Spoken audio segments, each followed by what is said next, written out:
Humans have dreams, and we would all like to reach for the stars. Society, our peers, advise us to not settle for the low-hanging fruits, but to reach for what we could call the high-hanging fruits. But with this, we are ultimately setting us up for failure. Why?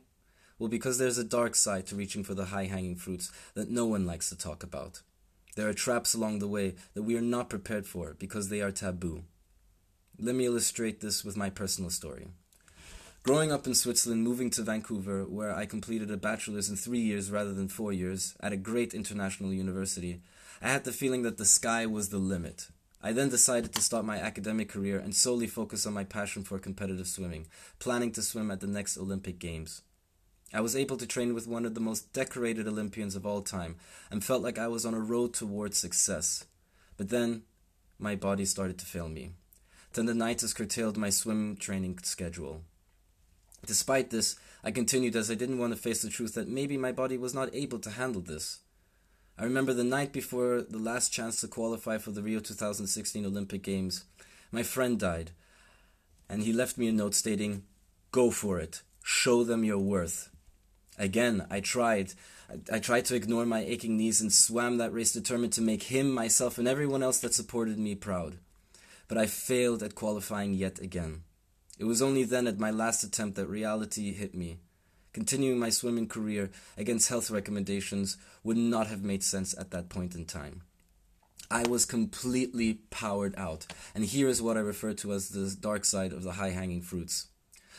It is not the failure itself, which we all know can happen when we take risks.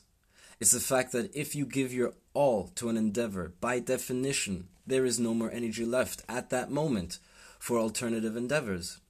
So, how do you turn a zero-energy, wiped-out state of mind into continuing your life journey in a successful way? Initially, I was lucky. Due to my academic credentials, I was able to continue my studies with a master's in ecological economics at a great university. Nevertheless, I was still struggling with myself with respect to me thinking that I was a complete failure. It was hard to escape these negative thoughts, with my hurting knees being a constant reminder of what I considered a shameful past. But then, slowly, something started to change. I discovered over time that the skill of perseverance learned during my swimming endeavors, the ability to continue and push hard against all odds, now paid off as an advantage in my studies. I was able to perform my university projects with great love for detail and perfection.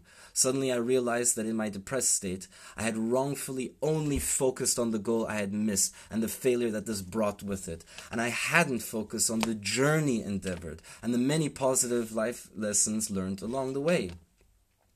As society judges us primarily on tangible achievements like goals reached, we are prone to neglect the true value of life lessons we encounter along our life journey. Taking my mind off the goal that I had not reached and focusing instead on the journey traveled and the skills acquired during my swimming career, that finally provided the turnaround in my life. So where does this leave us? Successful people are journey-orientated instead of goal-orientated. They focus on what they have learned along the way.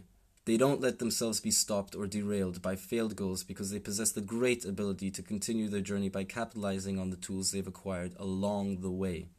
This is easier said than done. Believe me, I know.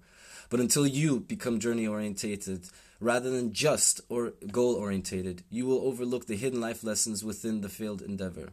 Life lessons you will need to propel you further and reach even greater success. Thank you.